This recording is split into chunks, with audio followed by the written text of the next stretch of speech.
Thank you, Dean Elmore, for joining us. I'd like for you to speak to President Brown's vision of choosing to be great. Choosing to be great. I think that's an important piece, choosing being the important piece to it. And that means that there's a level of consciousness that's there. And I also think from a historical standpoint, we've always been that institution where we work hard, we'll try to outwork you, but we've always had this thing in the back of our minds where maybe we're not great. Maybe we're not as good as the places across the river.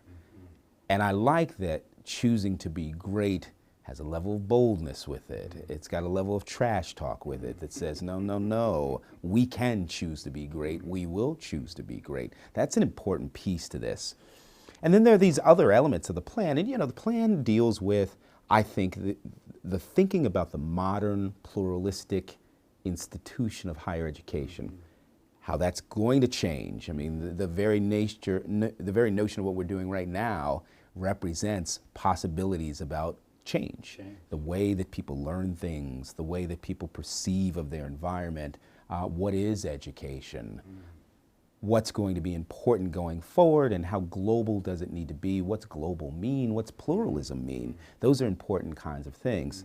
I think what's great here is when we look at the research enterprise, when we look at the value proposition, because those are important aspects about this plan. I think the plan is really about that. It is about the research enterprise.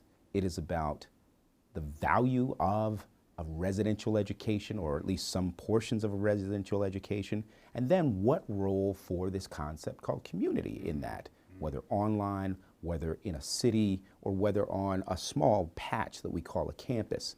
Those are important questions, and that's what this plan is about. Now, the plan also talks about a couple of other important things. It talks about how that research enterprise, how that value proposition is laid out in relation to an urban experience. And an urban experience, I hope people don't just poo-poo that. I hope people don't just look at that as merely being a description of where we are. The urban experience is something that might be what the global experience ultimately becomes. I like to think that this is Mesopotamia. This is where the poets joined the business leaders. This is where the physicists and the engineers all came. People came here to make their way, create their businesses. People came to Mesopotamia to write their songs and to sing their songs and to entertain. That's a university. That is what a university should be about. And it's messy, though. It's where lots of cultures come and lots of cultures clash. It's loud, it's strong, it's right, it's wrong. Everything comes into that space. And certainly from a person like me, in my position, being the Dean of Students, I think that a piece of what I've got to do to support research, to support learning, to support the way a person's here and to get some value about how they're here is to foster that. To say, look, folks, it's all right to be noisy. It's all right to try different things. It's all right maybe this is a good place for you to fail a little bit.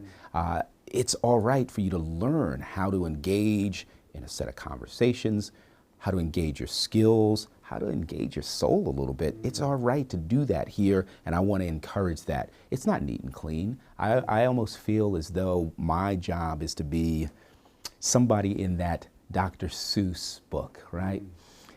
Seuss is all about chaos. It's mayhem, but it's this controlled mayhem that happens. It's this controlled chaos that happens. And it also is this controlled chaos that ultimately has this real positive root